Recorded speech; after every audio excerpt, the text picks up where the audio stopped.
Assalamualaikum warahmatullahi wabarakatuh. Hidup mesin. Kami dari tim Furnitur Ramah Lingkungan akan mempresentasikan tentang penggunaan MDF berbahan serabut kelapa sawit dengan perekat epoksi. Sebelum mempresentasikan, saya akan memperkenalkan tim terlebih dahulu. Saya, Andre Brilian Hidayatullah, Teknik Mesin 2018 sebagai Ketua Tim, dengan anggota Muhammad Widat, Fahri Azumarduian, dan Ilham Gusti Wijayanto dari Teknik Mesin 2018. Awal mula munculnya ide ini dilatar belakangi dengan melihat bahwa Indonesia merupakan negara pengekspor kelapa sawit terbesar di dunia. Oleh karena itu, melihat hal ini sebagai mahasiswa teknik mesin dengan bidang keilmuan material yang mempelajari tentang komposit, melihat bahwa ada peluang di mana ada hal yang bisa kita manfaatkan, yaitu sisa atau limbah dari kelapa sawit ini. Limbah dari kelapa sawit ini bisa dimanfaatkan menjadi bahan utama dari penggunaan medium density fiberboard. Medium density fiberboard merupakan salah satu jenis produk atau material dari serpian serat alam yang telah dihaluskan dan dipadatkan, yang kemudian dapat digunakan dalam berbagai jenis bahan furnitur. Limbah kelapa sawit dibedakan menjadi dua. Yang pertama ada limbah padat. Limbah padat merupakan limbah yang paling banyak ditemukan, yaitu sekitar 35 hingga 40% dari tandan buah segar. Contoh dari limbah kelapa sawit padat ini yaitu cangkang buah, serat atau serabut kelapa sawit, dan abu bakar. Yang kedua, yaitu limbah cair. Limbah cair merupakan hasil dari proses pembuatan minyak kelapa sawit yang disebut dengan palm oil mills effluent.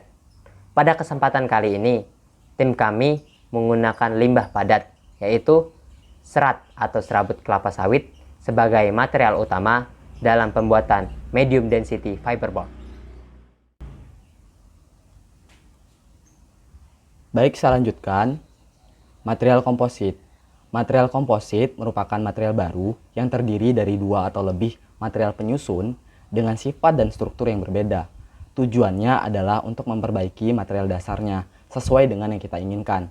Apakah kita ingin menaikkan kekuatannya, menaikkan elastisitasnya, atau sebagainya. Untuk material komposit, ini memiliki tiga jenis. Metal matrik komposit untuk jenis yang pertama, keramik matrik komposit untuk jenis yang kedua, dan yang terakhir itu polimer matrik komposit. Yang dalam hal ini, medium density fiberboard merupakan jenis polimer matrik komposit. Untuk bahan penyusun material komposit ini ada dua jenis, yaitu matriks dan filler, di mana matriks itu merupakan bahan yang paling dominan, yang di dalam hal ini untuk medium density fiberboard, bahan penyusun yang paling dominan itu adalah serabut kelapa sawit. Kemudian untuk pengisi atau fillernya kami menggunakan epoxy resin, yang dalam hal ini digunakan sebagai pengisi sekaligus perekat, yang dalam pembuatannya nanti kami menambahkan katalis. Baiklah, di sini saya akan melanjutkan presentasi dari rekan saya tadi. Di sini saya akan menjelaskan tentang MDF. MDF adalah singkatan dari Medium Density Fiberboard. Kayu MDF ini merupakan jenis kayu olahan yang dibuat dari serpihan kayu.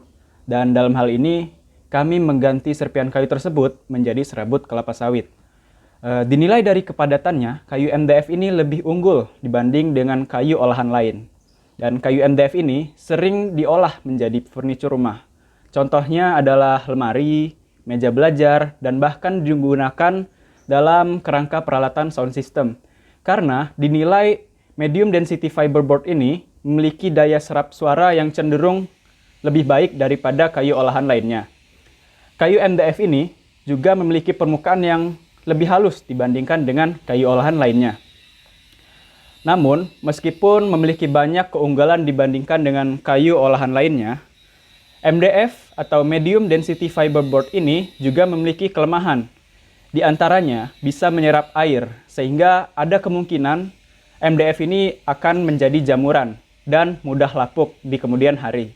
Dan MDF ini cenderung tidak bisa mengikat sekrup dan paku sekuat kayu solid. Baiklah, saya akan melanjutkan presentasi yang telah rekan-rekan saya tadi presentasikan. Kemudian kita lanjut ke proses pembuatan. Sebelum kita masuk ke proses pembuatan, kita harus menyiapkan alat dan juga bahannya. Alat yang harus disiapkan yang pertama yaitu cetakan dengan ukuran 110 dikali 60 dikali 170. Berikut ini contoh dari cetakan kami. Kemudian yang kedua yaitu isolasi, dan yang ketiga amplas. Untuk bahannya sendiri yang pertama yaitu serabut kelapa sawit sebanyak 300 gram, kemudian yang kedua yaitu epoxy resin sebanyak 500 gram, dan yang ketiga yaitu katalis sebanyak 93 gram. Apabila alat dan bahan tadi sudah siap, kita lanjut ke proses pembuatan dari MDF versi kelompok kami. Yang pertama yaitu memasukkan katalis dan resin di dalam cetakan. Kemudian kita campur dengan cara diaduk selama 20 detik. Apabila telah dirasa tercampur, kemudian kita masukkan serabut kelapa sawit ke dalam cetakan. Kemudian kita aduk lagi. Apabila tadi cetakan dirasa telah tercampur, kemudian kita diamkan sampai cetakan tersebut mengering. Setelah cetakan tersebut mengering, kita buka cetakan tadi dan kemudian kita amplas bagian yang telah mengering tadi untuk mendapatkan hasil yang lebih maksimal. Mungkin sekian presentasi yang dapat kami sampaikan, namun kami memiliki moto sebelum menutup presentasi ini, yaitu learning by doing. Apabila kami tidak mencoba, itu kami tidak tahu hasilnya. Namun, apabila kami mencoba dan gagal, itu lebih baik daripada tidak mencoba sama sekali. Sekian dari kami, mohon maaf apabila ada tutur kata salah, kepada Allah saya mohon ampun. Kami akhiri, wabillahi taufiq wal hidayah, wassalamualaikum warahmatullahi wabarakatuh.